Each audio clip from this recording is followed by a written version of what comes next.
It's face to face, and you're welcome.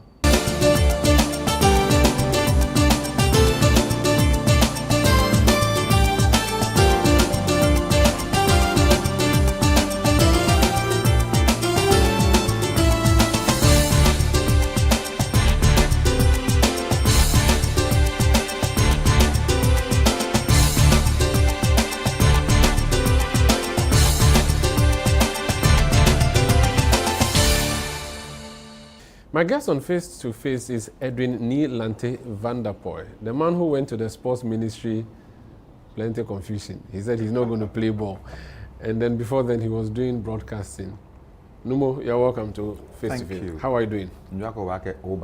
Oh, no, me, I'm a Dangbe man, so Obake, that is for Greater Accra. Even though I'm in Accra inside, but the Obake thing, I didn't hear it. I have not heard it before, even though I've been speaking Ghana for like some time. Really? Yeah, sure. It's not a new word you imported to fight. You see, on our settlement, a group were sent out just as the Israelites settled. After the Egyptian distant, the Israelites, they always send people to go ahead, look at the place, and then the others will join them. It's the same thing when we settled here. A group came forward first to examine the place and see whether there are people we can conquer and take over the land. So when they came in, it took a bit of a time before the other group came. So when they came, they were received. And what does it mean? Oh, it's like literal meaning. Literal means, oh, you are welcome. Okay. We were expecting you. Okay. So you just respond. But how come it's not been popular in our context? It's because right from day one, our language has suffered a lot of, let me say, marginalization because of the expansion of the capital and also Accra becoming cosmopolitan. When people are coming in, definitely the other languages will have an influx on your language. And if you are in the national capital and you don't accept your culture and tradition, no matter what you do, to get to a time when you will be overwhelmed by the other cultures around you. It becomes cosmopolitan. And yes. You lose so your culture becomes adulterated. And once your culture becomes adulterated, the language will also suffer the same. But one of the ways of keeping your language is music. Over the weekend, Shatawale put up a performance that was huge. Now, he is gone, not far from your constituency. And I'm sure a lot of his support base is from your constituency. Yes. I don't know what you think can be done to use him as a figure to help push the agenda of your language being. He sings in Ghana. I am happy about one thing. I'm happy that we have a new generation of Gandangbes who are so much concerned about culture. Recently, I've been following TikTok, and I see a lot of our Dangbe girls. TikTok? Yes, I've been on TikTok. Nice. I see a lot of our Dangbe girls singing in Dangbe, speaking Dangbe, explaining certain things in Dangbe. Some of them from Somanya, some of them from Dodowa, and the rest. And I appreciate we didn't used to have that. And also, you see, when we gained independence, and GBC was adopting languages, the national dialects to be used on radio. Ga was used, but Dangbe, for example, was not used. So slowly, the Dangbe language virtually went off. But then now it's also coming up. And we have people who are now also bringing up the Ga language itself. And then significantly, if you look at our high life, some of the most popular high life musicians some time ago were Gans. Yeah. Then all of a sudden, the ChannelOne came in.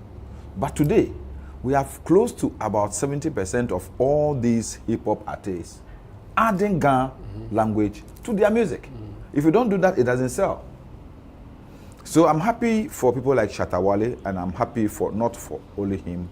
I've heard Kiddy, I've heard some of those artists always adding Ga. Sinaso.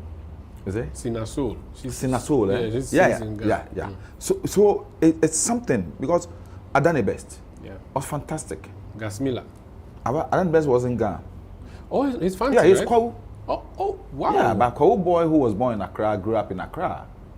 Gasmila, Tiny, all these people have really brought us some good songs with Ghana. And I think that is good for us as a people. If only people like you will continually help us, it will help, rekindle that spirit, that love for our culture. Because we have a very significant culture. I always pride myself in the fact that our traditional festivals, the Ghana traditional festivals, are the most beautiful of festivals in this country. The homo is fantastic. If you take it from the day, from the ban on drumming and noise making up to the time we do celebrations across all the Gunlands up to Gansap. The Twins Festival, it's fantastic. If you go to the Dangbe area, Yosiklim, Depot, Asafotu, all these beautiful cultures, Mayem. What we have done, we have not been able to really put our Gadangbe culture together, sew it into a very beautiful cloth and market it. So there's a lot of work that you have to do. A lot of work Maybe that we have to do. You should become the ambassador to do that, since you've decided to go on retirement as a member of parliament. Have you ever seen me wear anything different from this attire before? Even when you're a minister?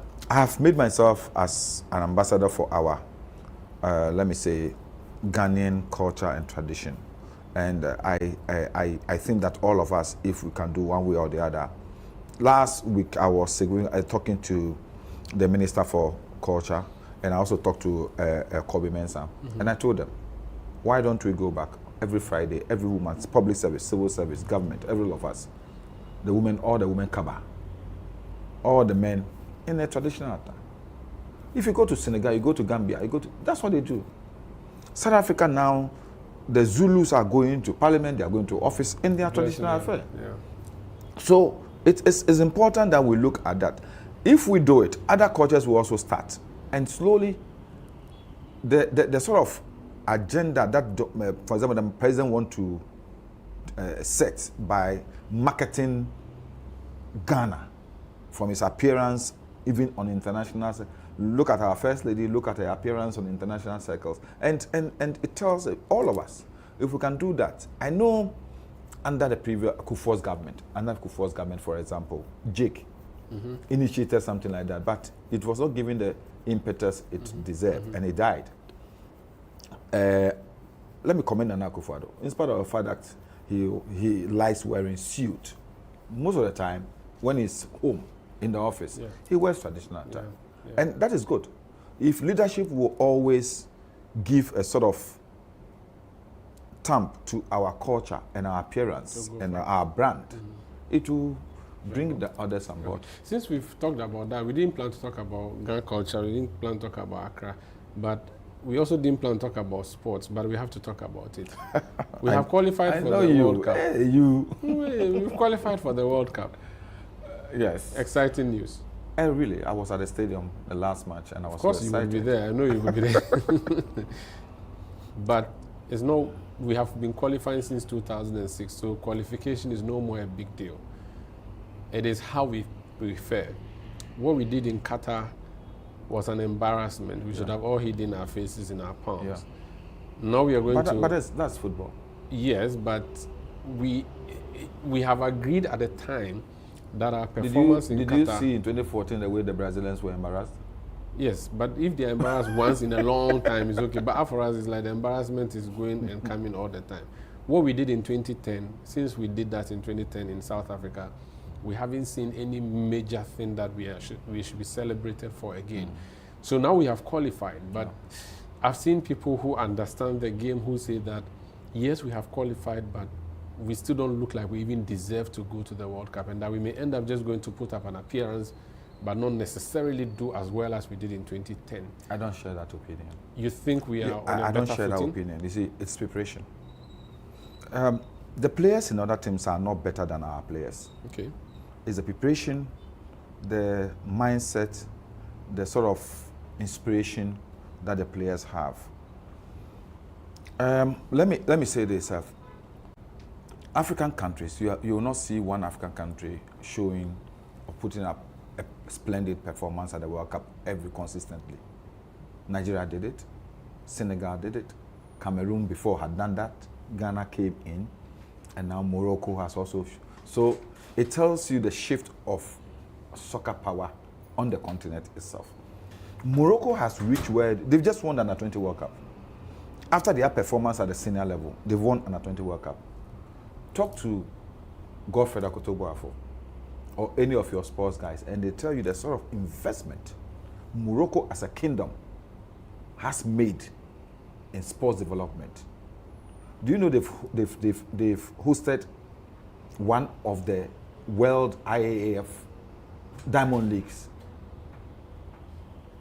The investment they've made in the development of sports. They are women. Hitherto, Moroccan women would never attempt to play football because they have to play with the hijab. But today, their women are even able to square up with Ghana.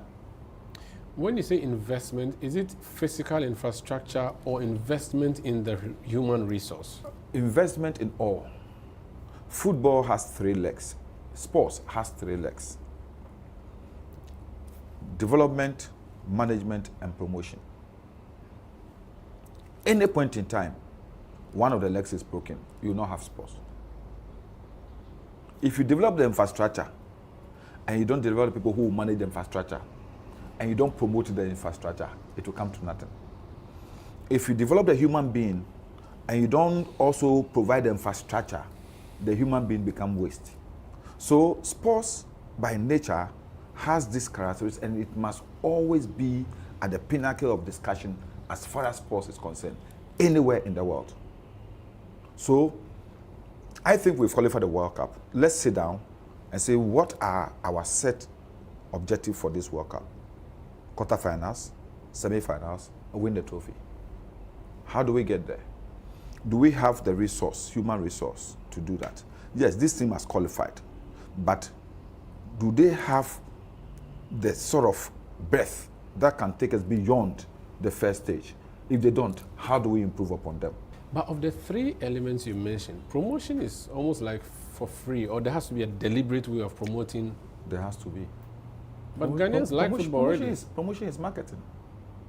If we don't promote Ghanaian football, our brand of football, how do we get people to invest in our brand? How do we get people to want to get attracted to the game? 2, we can't get up and say we are only developing. So if we are developing our game, for example, our league is doing well, how do we sell our league? What are the things we need to do to promote our league so that our league will be open, so that the players will be open to the market? So when it comes to this World Cup, Moro, this team has qualified. Beautiful, wonderful. But is it a collection of the best Ghana team that we need to send to the World Cup? We are not going to a World Cup because we just want to participate. We are going to a World Cup because Ghana is representing. So Ghana has to go with the best Ghanaian footballers across the globe. You have been Minister for Sports before. Choosing the 23 to go to the World Cup has always been a huge problem. There are times where the FA president will be accused of putting people there. Sometimes the coach is said to be... There is a history. There is a history. Yeah, and then... So Ghanaians are justified. Sometimes the minister himself is accused of having there is a history. People. Now, we have clubs in the country. Should we just go club by club and choose the best? There also issue of Achunaye. The people who qualified, let them continue to play. Why would you, after we've qualified, okay, Moro, it is not, football is not like that. Moro, if you sit down closely... They are able to pronounce my name well, I'll give you a trophy. Umaru. Okay, thank you. Umaru, Yankudi. Yeah, no problem. Umaru, football, this qualifying series, we've used over 100 players. Some people played in a very first match. They also contributed to qualification. Benjamin Sarri in the post wasn't our top keeper at the qualifying series. You understand? So each and everyone has contributed. There may be others who didn't get the opportunity to be called into this team. They will have made themselves available if they were called. You understand? But they were not called. That should not disqualify them from being given an opportunity to fight for their place in the team. It's about Ghana. The last time we were in the World Cup, that was the 2014 World Cup or so. Samir J was the one who was our top keeper at the time in the qualifying series. Before we got to the World Cup, Olile was there. What will you say? Is that Achunaye? No. I remember before we played the 1978 Cup of Nations, our top striker was Dan Owusu. The qualifying series. He was the goal king. He was doing it. He was the best striker in the country. But just before the Cup of Nations, he got injured. And they gave opportunity to Poku Afriye. He came and scored the goals which won us the trophy. So if you shut the door to every other Ghanaian player, because these are the people who have qualified, you will not have the best of Ghana at the World Cup. And this includes people who are abroad, Odwe and Ketia, they want to come. We should allow them. If somebody is born today and he has a capacity to play tomorrow and he could be in the team, he should be there. Even though they initially... If the person is better than any of the players who played, the person should be there. Specifically on Odwe and Ketia, I will always, looking at their performance, say they should be given opportunity. Even though they rejected... Odwe is a wonderful player. Look, circumstances. You see, we are making a mistake. We had the same opportunity when we had Gerard Asamoah. And we did it. So some people have played, so it's not good for Greece. And then he went and played for Germany. We had the same opportunity. Daniel Welbeck. The late Professor Mills made a call to the father. Some people knew that if Bedweather had come, he would have displaced maybe Asamoah or any other player. So they'll prevent it. Yes. And then England fielded him against us. And we've lost him. You understand? Today, there is this boy playing for Chelsea, Achampong. To me, he's better than all our defenders. So bring him. Bring him. He's a Ghanaian. You understand me? How do you define a player abroad as Ghanaian? Because they bear a Ghanaian name or because they have by a the Ghanaian football citizenship? rules, even if your grandmother or your grandfather hails from a country, you qualify to play for that country. That's why Equatorial Guinea are bringing all these Brazilian players to play for them. But these people we want to bring on board. France, they are 11. Are they all French? They are all black. In fact, not only black, they're Africans. Yeah. England, when they assemble today, when they assemble their players, they have 6 who have African roots or Jamaican roots. So what does it matter? But today we have Ghanaians running for Japan. Shouldn't loyalty count? Did you see a Ghanaian running for Japan? I have. But Japan. Yes. There's no way a Ghanaian looks like a Japanese. I get you what you're trying to say. But loyalty should count for something. Those who stayed and helped should be rewarded. Which of these players, right from day one, stayed and helped, apart from those who started from the local teams like Kudus? Even Jordan and Dede, even though their father played, they were not born here. They were born outside the country. They had opportunity and they came to play for us. And they served as well. Anthony Bafo the same. So what is it? As the accident of birth should not prevent somebody from enjoying and portraying his Ghanaianness. How should we do the selection? So should there be a selection qualifier? should be based on competence. Yeah, but should there be a qualifiers to choose players to the Black Stars? Because it's the coach who draws up the list, yes, and the coach can decide to call anybody from anywhere. But should we leave there it? There must be a policy. Yes. So how should that work? Coach, these are the players of this country we have seen and observed over the years. You can be part of these players, deserve a place. So we are going to engage in series of matches.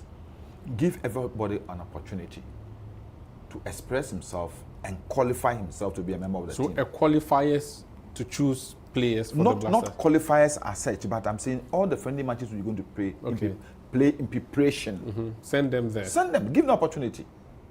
You understand? Benjamin Sarri cannot be our only keeper. Here at Tisigi cannot be our only keepers. There is a Ghanaian player in one of the championship clubs. Very wonderful goalkeeper. Give you an opportunity. Okay.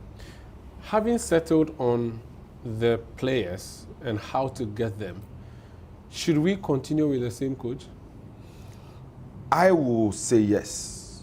The reason being that this is a young man. People don't trust him. A lot of people. People don't understand football. Excuse me to say that. You see, sustainability is key. And coaches, if you have an attrition rate, a high attrition rate, you don't build a team. The team is not only the players. The technical people are also part of the team. Relationship, cordiality, friendship, knowing the players. Otto Addo today knows the weaknesses of some of these players he has used. he knows that with this formation, with this type of players coming to meet us, Umaru Sanda will be better. Let me give you an example. Just over this weekend, how many Manchester United supporters were expecting to see Harry Maguire in the team? We didn't even care. Thank you. But he was there. He was player of the match. According to the analyst, his performance was one of the best. Ruben Amorim knows that matches between Manchester and Liverpool is not just about the players. It's about composure. It's about experience. It's about temperament. So he set up players who are tried and tested. You understand? So experience matters. He said something. He said he knows Sesko is his top striker, but he wants a player who has played in the league and knows the Liverpool players. That's why he played Cunha instead of Sesko. You understand? So you need to understand that a coach is important because the coach can critically analyze his players and know his players. So if at this juncture you bring in a new coach, there's no stability. There's no stability. He's now going to know our players. The players are now going to strike a relationship with him. We don't have enough time. He may not even be able to speak English. We need a translator. Otto has been at the last World Cup. But he dumped us in Turkey, in Ankara. Because you said he wasn't good enough. Yeah, but at least come back home and he's see come you and back. insult you. He's come back. Yeah. He's qualified you. He's qualified you. Mm-hmm. Even though you were not too happy with the play. Because Ghanaians, the reason why Ghanaians are talking is not because they say Otto is not a good coach. It's because they are not enjoying the game. Yeah. But Otto is looking at the strategy, just qualifying and not just play good football. To him, qualifying matters at this point in time and not about the excellent football, agro-based football that we are going to play. And I think that is a good strategy. So he's qualified us. What we need is that, critically speaking, the bench is weak. The experience of the bench is so minimal. Otto himself, Pencil, Ofe, Dauda. How? So what do we do? Import? Between now, all of them must have the opportunity to go for refresher courses, build their confidence, be assigned to clubs, know what they are doing, and then Otto should also have the opportunity. I would suggest that we have one of the most experienced coaches around the world. I don't believe in Shefa, to be frank with you. I know coaches who, to sit with him and help him do the background work before we get to the field. And when we're on the field, that person must have some communication with him. So we should have a general coach? It's not a general coach, a sort of consultant. You understand? Egos. Technical advisor. Egos. Ego. Well, I'm a human being. I have heard that word several times, but I don't believe in it. I also believe that if you want to achieve a result, it doesn't matter who is at the head and who is down. Very well. Working together to achieve that result is important. This is Face to Face on ChannelOne Television. I'm Umaru Sanda. I'm having a conversation with former sports minister Edwin Nilante Van Der Poel. I'm here to speak to him about drip. But you see, we talked about football plenty. When we come back, we'll talk about drip. But he has said something that has explained to me why Man United has been losing. Ferguson had stability, he's gone. Since then, we haven't had stability, so that explains our nosedive. We'll talk about drip when we come back. Please stay.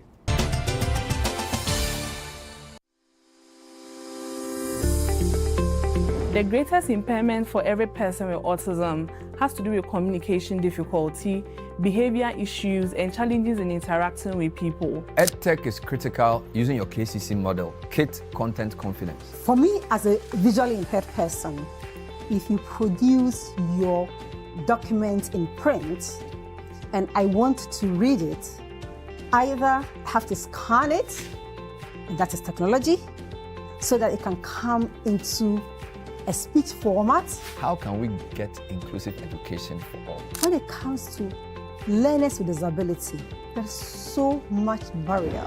There should be 3 things I want to emphasize. If these things are not provided to support a child with autism or a person with autism, it makes life very frustrating. It will enhance their social interaction through virtual meetings. Watch EdTech Mondays on Mondays at 7 p.m. Brought to you by the MasterCard Foundation in partnership with Mest Africa, only on ChannelOne TV.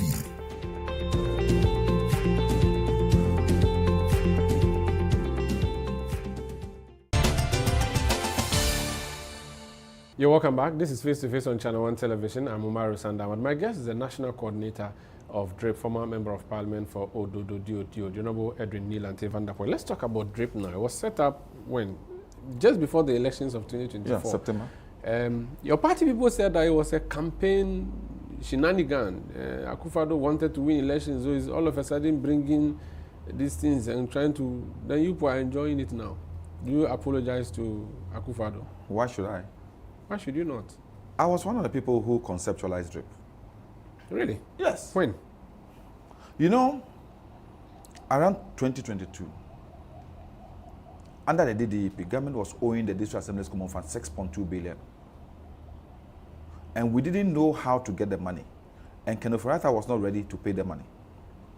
So the leadership of the local government committee, I as ranking member, my deputy, Honorable Benjamin Kodo, and then the chairman, Honorable Emmanuel Kwesi Jemfi, former MP for Dotobri, and his deputy, Sanid Sule, former MP for Tepa, Alpha North. And so we went to sit down with Natoshi.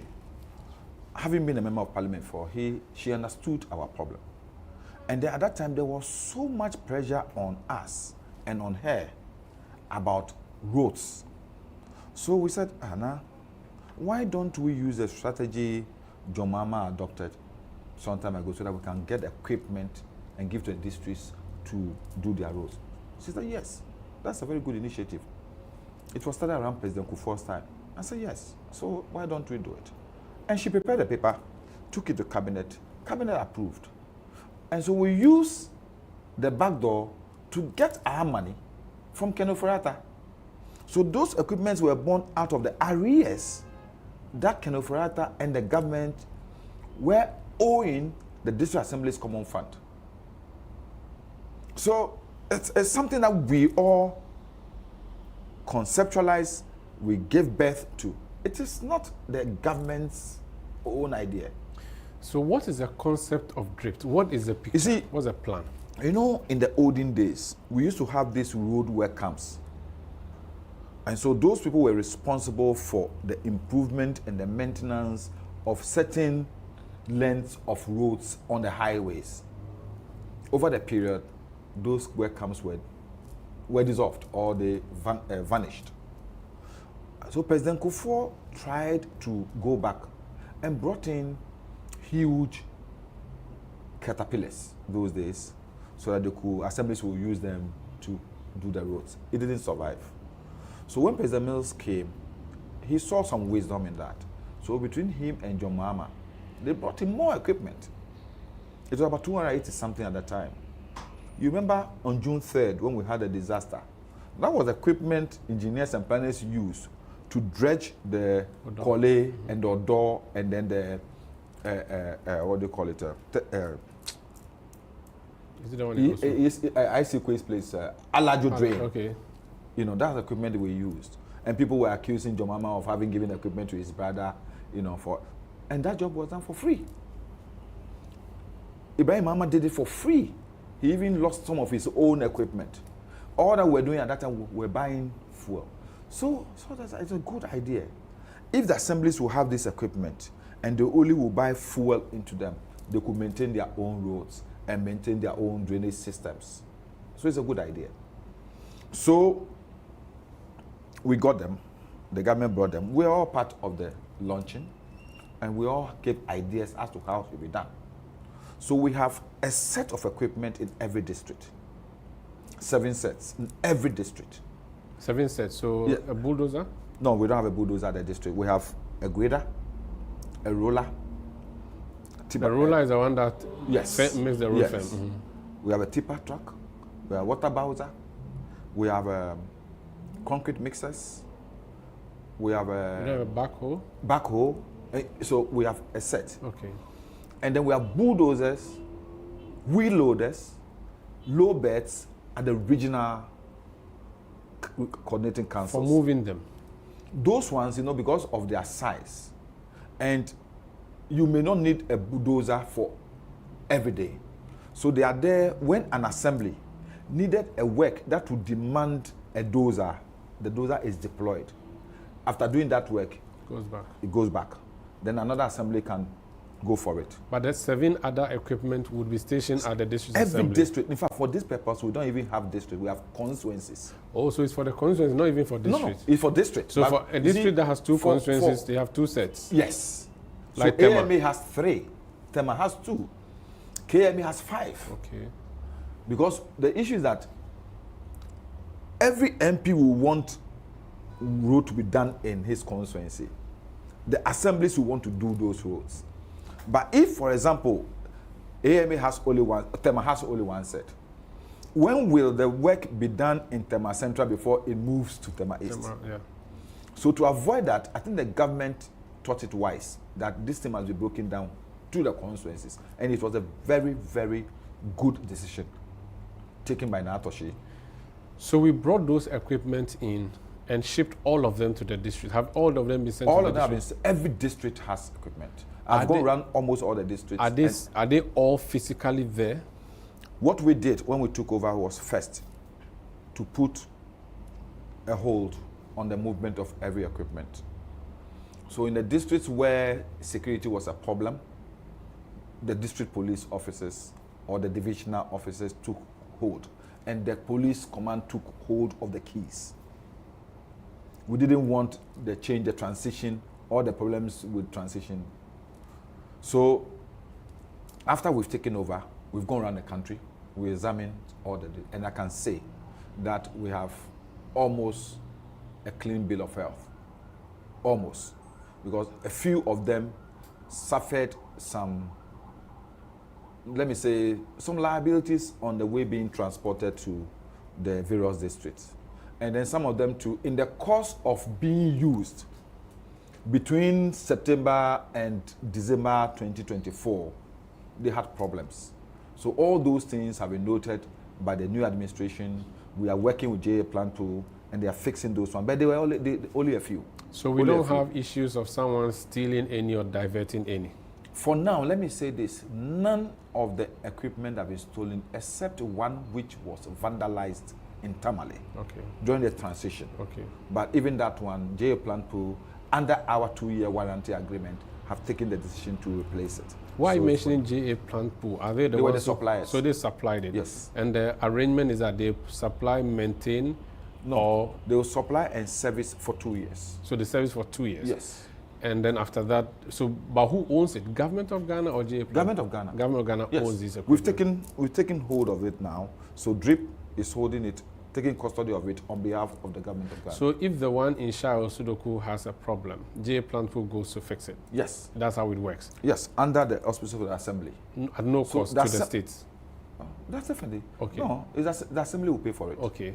If it is a manufacturer's defect, then they do it. Then they will do it. Okay. But if it is a defect suffered as a result of being used, then it is replaced, assembly pays for it. Okay. Explain to me the difference between what DRIP equipment are supposed to do and what Roads and Highways or Highways Authority and Urban Roads is supposed to do. Under the old system or under our road administration, we have the Ministry of Roads and Highways, we have the Department of Urban Roads, and then we have feeder roads. Hitherto, the feeder roads were responsible for the district roads.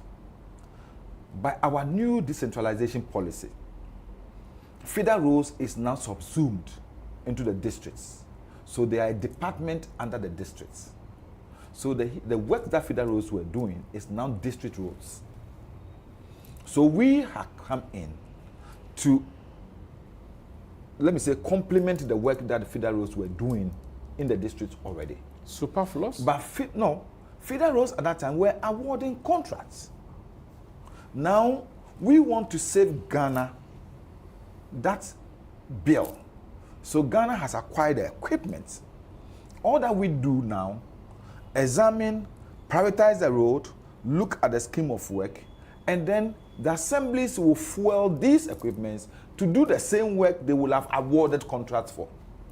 Was Feeder Road having its own equipment, or No, Feeder Road was they didn't engaging have. contractors? Yes, they were engaging contractors. So now you have become the contractors for Feeder Roads. The assemblies have become their own contractors. Yeah, so that's what I mean. So instead of Feeder Road going externally, Yes. you have an internal. So just tell us what the problem is. Yes, and then we fix it. We buy fuel and we Yeah. go and fix it. So, assuming this road is bad, instead of waiting for Feeder Roads to award contracts, all those papers and things before it is done, and the contractor coming from somewhere to do it, he may have done a shoddy job and gone back without anything. The assembly itself will use its own resources to fix the road using the equipment. Okay. When does the government decide that this road has to be given to a contractor outside the drip system, so that the Afienya to Dodowa road is bad? Afienya to Dodowa road is a urban road. Okay, so you have a way you categorize and classify roads. All the roads have been classified. So a drip machine will not go on Afienya Dodowa road.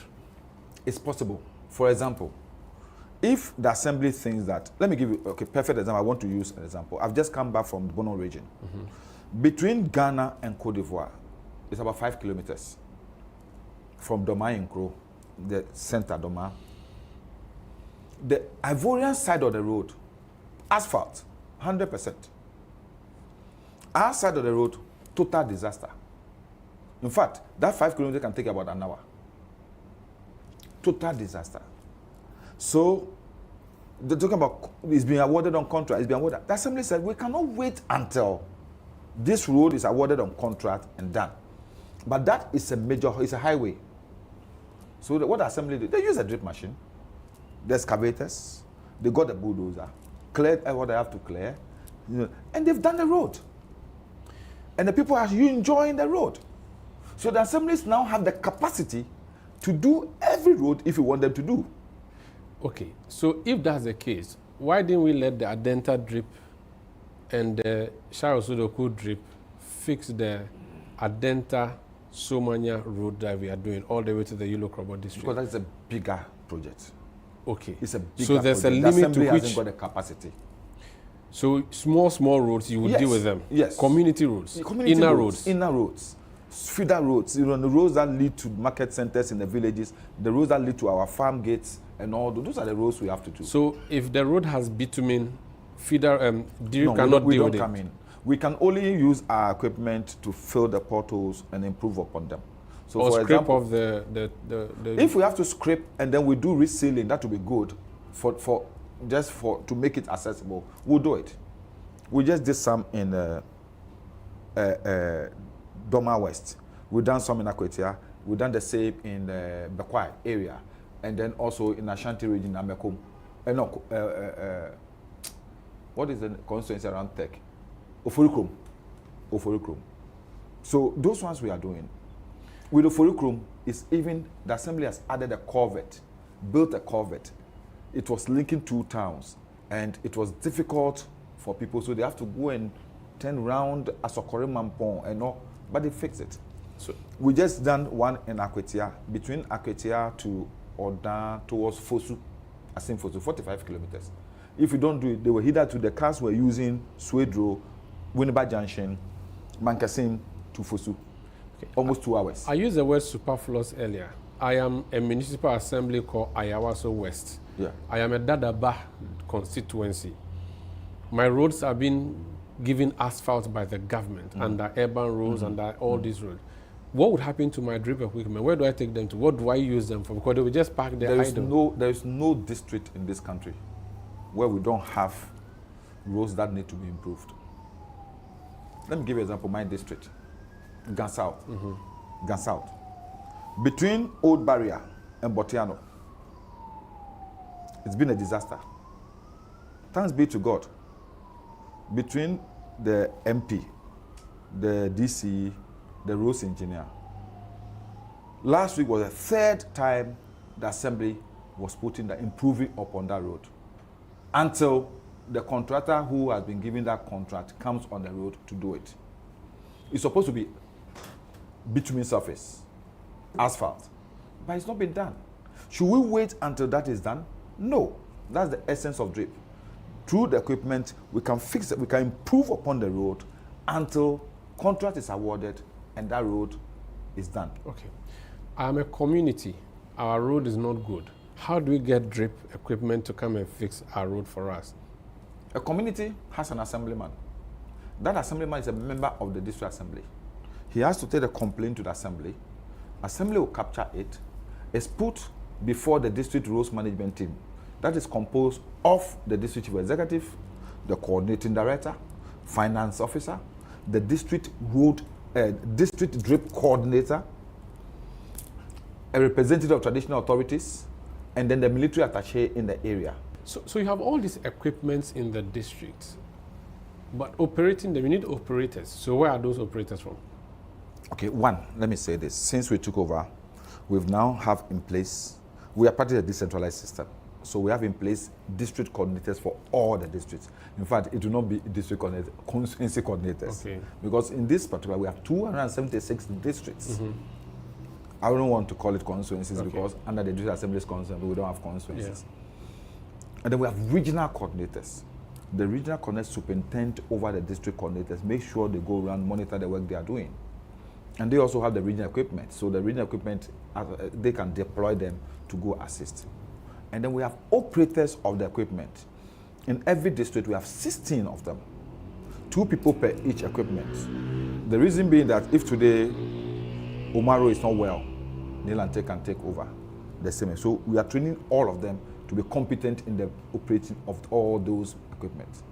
So if you put together, and at the district level, at DRIP, nationwide, if we are putting all our people together for now, we have over 5,200 staff. So these people are hired, trained to operate these machines? Yes. So they are professionals doing their work? Yes, they all come from the district. Okay. What about fueling the machines? Who pays for, if I call down my road in my area is not good, who pays for the... For now, it's difficult, let me be frank with you. Mm-hmm. Because DRIP was structured to fly on the district assembly's common fund.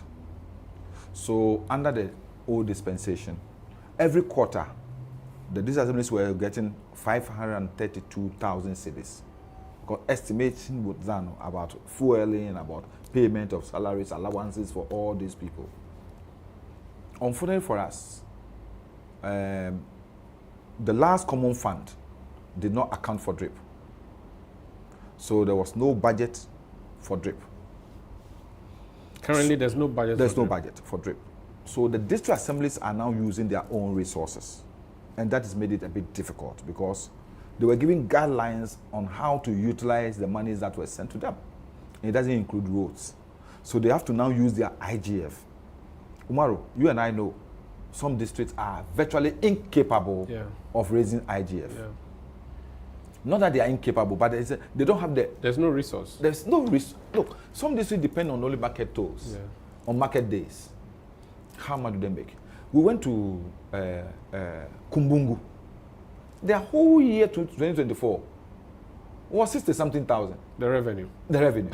Internal generated. So then in that instance, if the Kumbungu people want their road fixed and they go and they say they want drip machine, how is it fueled them? Do community people have to buy the diesel? For when I went there, it was difficult. Those community people, what do they have? So the assembly virtually is crediting diesel in order to fix the roads, with the hope that when the common fund is paid, they will pay. Which means you'll be running at running in debt. So I've made a plea to His Excellency the President.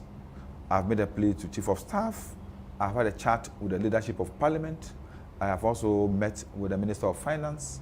Hopefully, this particular common fund formula and the budget that is coming up, DRIP will be considered so that the assemblies will have the capacity. All that assemblies need is about 732,000 cedis a quarter.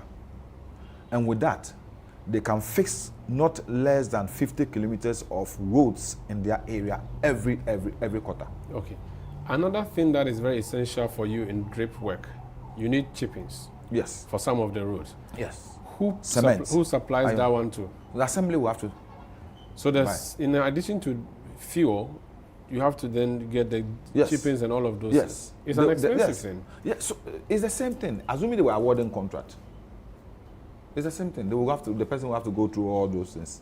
But this one, do you know what it's going to do? It's going to bolster the local economy. The assembly needs cement to do a culvert.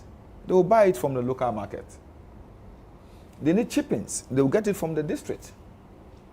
They need laterite, same district. They are not going to have a contractor who is going to bring it from somewhere. So the local economy will be boosted through the activities of DRIP. So community members watching us don't have to contribute money for the fixing of their road. They right just now, have to I know. complain to the assembly. I know that some. For example, let me give you one. About a month ago, the people living around Botiano, led by former Minister Spio Gabra, came together and said, we're having difficulty. So they went to the assembly, they talked to the assembly. The assembly said, we're ready, but we don't have the money to buy the fuel. I said, okay, we'll buy the fuel. So they bought the fuel for all the equipment that will be needed, and their road is fixed. Their road is fixed.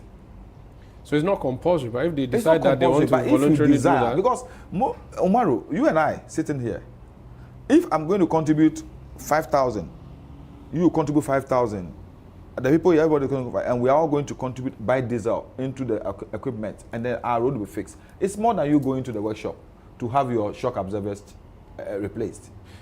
One more thing before I take a break. How about deciding which road should be fixed? Political considerations. We don't encourage political considerations because roads don't have political colors. So that's why there is a district road management team that is composed of the DCE, the district DRIP coordinator, the district coordinating director, the district finance officer, a representative of the traditional authorities, and the military attaché for the area. So they review every request? So the roads engineer will do the profiling of all the roads in the district based on reports from the assembly members from the electoral areas. And then they look at their budget, and then they do it. And they submit it for the assembly for approval. Once it's accepted, then the district road management will ensure that the roads are done with the coordination between the district roads engineer and the district DRIP coordinator. This is Face to Face on ChannelOne TV. If you want your road fixed, Renil and Van der Poy's office is DRIP. Come and catch him, or go to your district DRIP officer or your regional DRIP officer, or go to your assembly member and tell them that you want your road fixed. And in the instance where you can contribute to support because they are money no plenty like that, he says you can do it. It's voluntary, it's not compulsory. This Face to Face. When we come back, ask him about the state of the Yezu party. They are not going for primaries like the MPP, but we are seeing some things happening. Please stay with us. October marks the 22nd Cybersecurity Awareness Month, a crucial time to protect what matters most in our digital work. From hackers to phishing scams, the risks are real for individuals and businesses across Ghana. Remember, so is the power to stay safe online.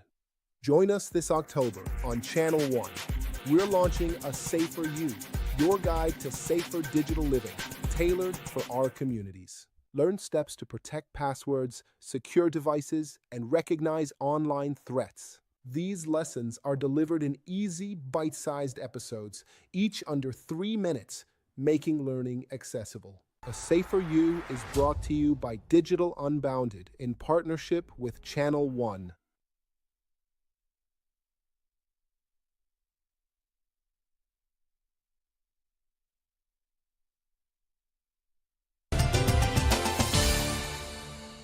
You're welcome back. This Face to Face on ChannelOne TV. Oh, no, before I ask you about NDC, the equipment that you superintend over, we are fighting Galamsey. Are we sure that some of your machines are not used to do that, and people using your machines for other purposes other than the purpose for which you have deployed them? The typical Ghanaian, when there's not enough monitoring and supervision, we definitely abuse the system. So we are not joking with our monitoring and evaluation. As I'm talking to you now, I've just come back from the Ashanti region. My 2 deputies and the technical director of technical services are on the field. And when we are moving to any district, we don't announce it. 2, we came to meet a particular tracking system that had been built by JA Plant Pool, which is more or less a geofencing. So if the equipment goes beyond that jurisdiction, it will alert, it will, trigger. We saw that that system was being abused. So we've come and we are piloting a new tracking system. That one, I can control it from my phone. As I'm talking to you now, we have demobilized about 3 equipments. They were going outside their jurisdiction? Yes, and they were being used for the purposes aside drip. One was good. One was a good purpose. For example, there's a problem in the central region with issue of water because of Kwanyago. The only thing the DC should have done was to inform the drip coordinator that this is what is going to be, so that district road management team will agree that because we are not using the water bowser for now, let's use it to cut water to supply to the communities who don't have water. He didn't do that and release the truck to go. So when we're told, we just demobilize the truck. Because I don't want any truck to be, any equipment to be used for any other purpose apart from roads. It will only be on exigencies like what we are having. Okay. The other two in the Volta region, for example, there were all the assemblies were supplying some fertilizers for the agri program. So the tipper truck was dispatched to go and collect it and bring it. It went outside the jurisdiction. It triggered. We demobilized it. Before we were told, it was a submit a letter. So they wrote a letter and we activated it. There's another case in the northern region where an officer didn't have water at the official bungalow. So he decided to use a drip water tank to take water to the bungalow. It is not that one. It has to be with permission. We demobilize it. You understand? And when we demobilize it, there's nothing you can do. The engine will not start. Nothing. Okay. Unless we reactivate it. Okay. So we are putting all this system to check. Let me be frank with you. We had reported cases under the old administration of some of the equipment ending up in Galamsey areas. I can give you my word. If anyone attempts it under this system, that person will have to kill Neil Ante Van Der Poel.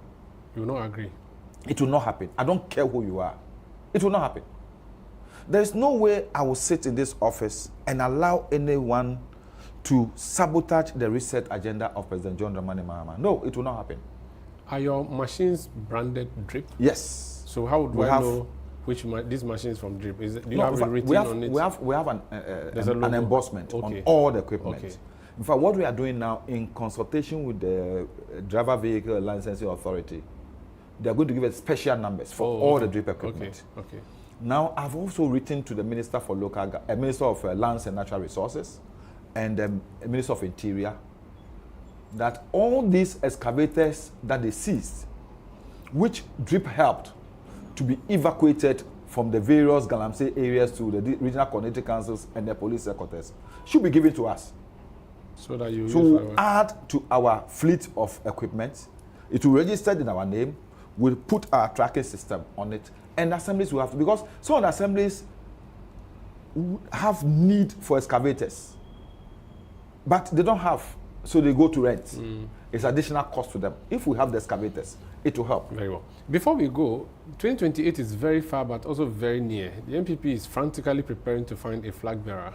You have not officially decided, but we are hearing a lot of things happening. Would your party... Have you heard I'm contesting? I've heard that you're contesting chairman. I was going to ask you next. Is that true? Yes. If the current chairman, my very good brother, friend, senior brother, Johnson Asedun Ketia is not contesting, I will contest. If he's going Unko? No. No. Meaning Oshegbe? No, he's my senior brother. He's Yabuatinjan, Asedun Ketia, Nanieje, Kodumama, Adam. Where's Yabuatinjan? He's around. Okay. These are the people who I look up to at the onset of the revolution and also transition to the political party, political democracy. They were our seniors in Brong-Ahafo. You know, I grew up in Brong-Ahafo. Okay. They were my seniors, and I look up to them. So if Asedun Ketia is aspiring for national chairman, why should I? But I should rather help him too. If he's not contesting, you will run for. I will. Okay, but you won't run for flag bearer? No. Do you think he should run for flag bearer? Why not? Umaro, don't you think you can run for flag bearer? I'm not 40 yet. Okay. That's why. Then when you are 40, I will pray for you. You can be a good flag bearer. Yeah. Which party? The best party in the country, NDC. Oyemizu. That's how we end today's edition of Face to Face. I'm Omar Sandamado. We'll be back next week with another episode. My guest was Edwin Neil Ante Van Der Poel, former MP for Ododo Diodio. He's currently the national coordinator of DRIP.